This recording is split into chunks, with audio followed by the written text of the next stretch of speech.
Welcome back to the Cursed Lantern, where we shine a light on the darkest corners of human nature. If you're new here, you're in for a treat. This is our third video, and trust me, it's the most twisted story we've covered so far. Don't forget to hit that subscribe button and ring the notification bell, because you won't want to miss what's coming next. Today's tale is a chilling saga of betrayal, greed, and murder that will leave you questioning everything. Let's dive into the shadows and uncover the truth.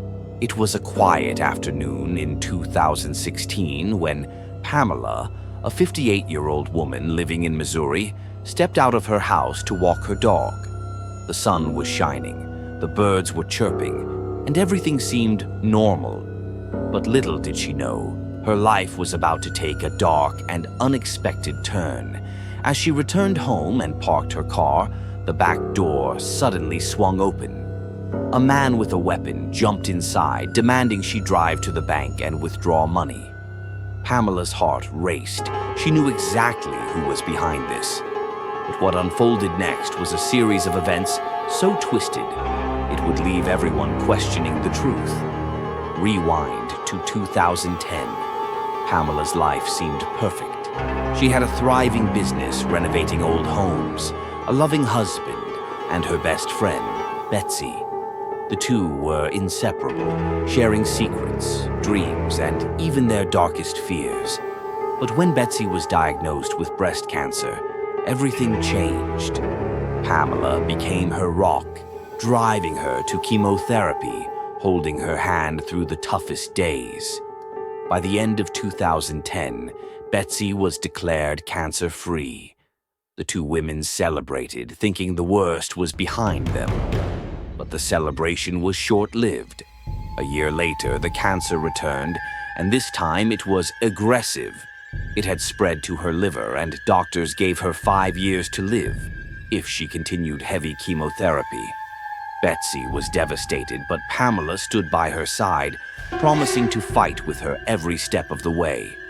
Then, on December 27, 2011, Betsy was found dead in her living room. But this wasn't a natural death. She had been stabbed 58 times. The brutality of the crime sent shockwaves through the community. The scene was horrific. Blood everywhere, furniture overturned, and Betsy's body lying lifeless on the floor. Betsy's husband, Russ, was the prime suspect. Pamela testified against him in court, claiming Russ had a history of violence toward Betsy. She painted a picture of a man who was controlling, abusive, and capable of murder. The jury believed her, and Russ was sentenced to life in prison. But here's where things get unbelievable. Fast forward to 2015. Russ's legal team uncovered new evidence proving his innocence. The charges were dropped and he was released from prison. Pamela was terrified. She knew Russ would come after her for testifying against him. She started carrying a gun for protection, convinced her life was in danger. Then, on August 16, 2016, the unthinkable happened. As Pamela returned home from grocery shopping, a man forced his way into her car, demanding money. He claimed it was money Russ had given her. Pamela managed to escape, running into her house. The man followed, wielding a knife. In a desperate act of self-defense, Pamela grabbed her gun and fired 5 shots, killing the intruder.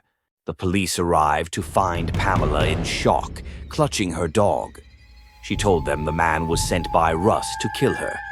But as the investigation unfolded, the truth began to surface. And it was far more sinister than anyone could have imagined. The intruder was identified as Louis, a 38-year-old man with the mental capacity of a 12-year-old. He had been recruited by a mysterious driver who promised him $1,000 to act in a fake robbery. Louis believed it was all part of a TV show, but the driver wasn't a producer. It was Pamela herself. Yes, you heard that right. Pamela had orchestrated the entire thing.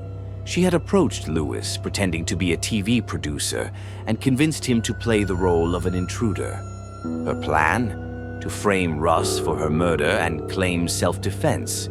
But when Lewis showed up, things spiraled out of control. But wait, it gets worse. As investigators dug deeper, they uncovered Pamela's dark past. Betsy's murder. Pamela was the real killer. She had stabbed her best friend 58 times to claim a $500,000 life insurance policy. And that wasn't all. Pamela had also murdered her own mother, pushing her off a balcony to claim another insurance payout. Let's rewind even further. Pamela's mother, a 79-year-old woman suffering from Alzheimer's, had died under mysterious circumstances in 2013. At the time, everyone believed it was an accident. She had fallen from the balcony. But the autopsy revealed something shocking. Her body contained 8 times the normal dose of sedatives. The police didn't investigate further, but now the pieces were coming together. Pamela had taken out a life insurance policy on her mother just 1 week before her death. When the policy paid out $500,000, Pamela's greed only grew. She had already killed her best friend for money, and now her own mother. But how did Pamela get away with it for so long? The answer lies in her ability to manipulate everyone around her.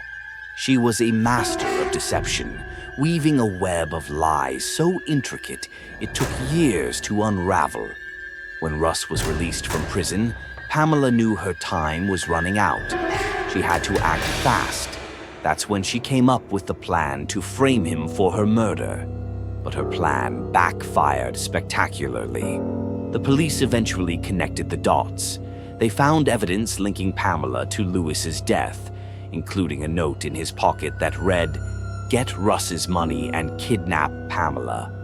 But the note was a plant, written by Pamela herself. She had also placed $1,000 in Lewis's pocket to make it look like he was paid by Russ. When confronted with the evidence, Pamela tried to take her own life. She smuggled a pen into the interrogation room and attempted to slit her wrists. But she failed, and the police rushed her to the hospital. In the end, Pamela's web of lies unraveled. She was arrested, tried, and sentenced to life in prison without parole. Russ, the man she had framed, was awarded $2 million in compensation for the years he spent wrongfully imprisoned. So, what do you think? Was Pamela a master manipulator or a victim of her own greed? Let me know in the comments below. And if you enjoyed this story, don't forget to like, share, and subscribe for more jaw-dropping true crime tales. Until next time, stay curious and stay safe. This is the Cursed Lantern, signing off. Before you go, here's a chilling thought. Pamela's story is a reminder that evil often hides in plain sight. It's easy to trust those closest to us, but sometimes the people we love the most are the ones capable of the greatest betrayal. If you found this story as shocking as we did, let us know in the comments. And don't forget to hit that subscribe button, because the next story we uncover might just be the most terrifying one yet. See you in the next video.